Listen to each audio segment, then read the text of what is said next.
Hey guys, it's Denise with Lazy K Homestead.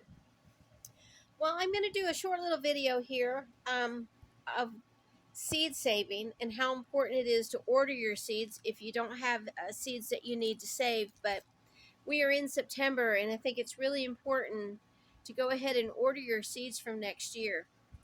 If 2020 showed us anything, it showed us to be prepared. And even last year, we had a hard time getting seeds from a lot of these great seed companies.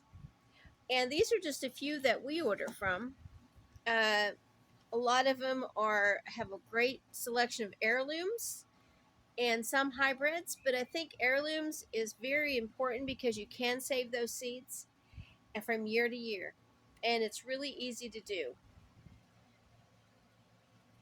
I also journal everything that I do, so I remember from year to year what I have grown, what I tried, the things that happened, such as blight and stuff like that, what we may want to try next year. But I just think it's really good to try to do that. And I also have some lists in there of goals that we try to complete every year, which I think is kind of neat to do. Nothing wrong with setting a goal. Even if you don't achieve it, you strive and you just don't give up and you live your dreams. Another thing, also, if you like flowers and plants, which I do, and I know they're not edible, but Dollar General had these elephant ears for $2, and it was 50% off, so I got them each for $1. So that'll be planted next year out there in the flowers. Here's a bunch of our seeds that we have saved over the years. Just give you a little preview of what I've got. And I've labeled everything, and these will all go in the freezer. That's why they're in freezer bags. They'll all go in the freezer until next year because that'll put them into hibernation, and none of the little bugs or anything that come in seeds and on seeds will, especially seeds that you save, won't chew them and make them their little delicious supper. But here's a bunch of stuff that we've saved. And like I said, everything's in freezer bags. Here's some seeds that I've been saving from this year. Some tomato seeds. Those are Dr. Weik's. This is a yellow.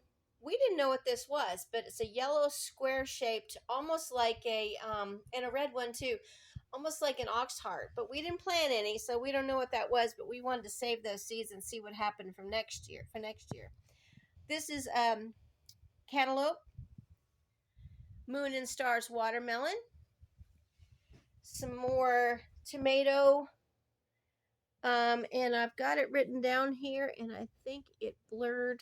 Oh, poo. Well, anyways, I wanted to tell you about this. When you save them on the paper towel, you can just cut that out and plant it right in the dirt for next spring, and it will sprout right through that paper towel. So that's why we use paper towels.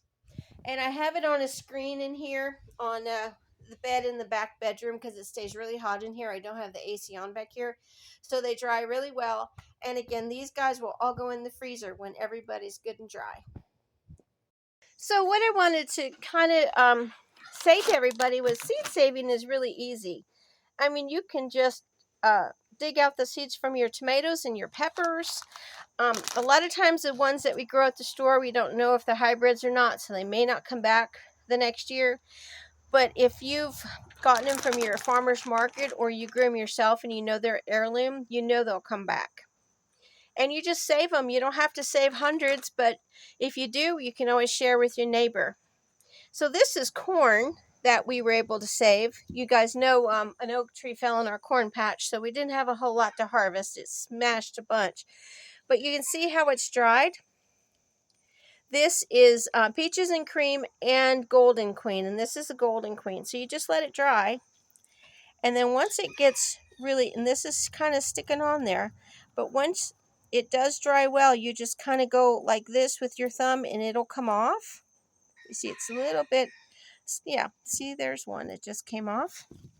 This is still a little bit moist, and you want to make sure that it's very, very dry, and you'll go ahead and let that dry and keep it out of humidity. And I'll probably take this in the house today because it looks like it's going to rain again. And you put it in your freezer bag and stick it in the freezer. I was told, well, my husband was told, Willis, that corn was going to be scarce, corn seed from a farmer who grows a lot of corn. So we went ahead and picked up some corn seeds, and these will go in the freezer too. I don't know how true that is. You know, a lot of time there's fear mongers out there, and I don't know. So, but I try to, err on the side of caution.